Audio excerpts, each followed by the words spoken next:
So ayun guys, may isang bata na lumapit sa atin na naghihingi ng pagkain. So sino ba naman tayo para hindi magbigay, di ba?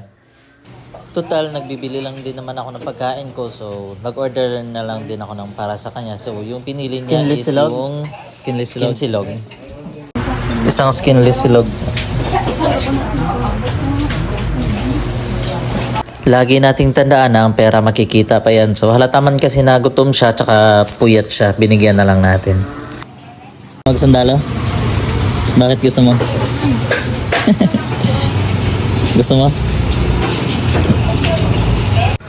Sa makikita ninyo guys, namumula yung kabila niyang mata, halatang kulang sa tulog. So naawa na ako sa kanya, kaya binigyan ko na lang. Sa? Layo.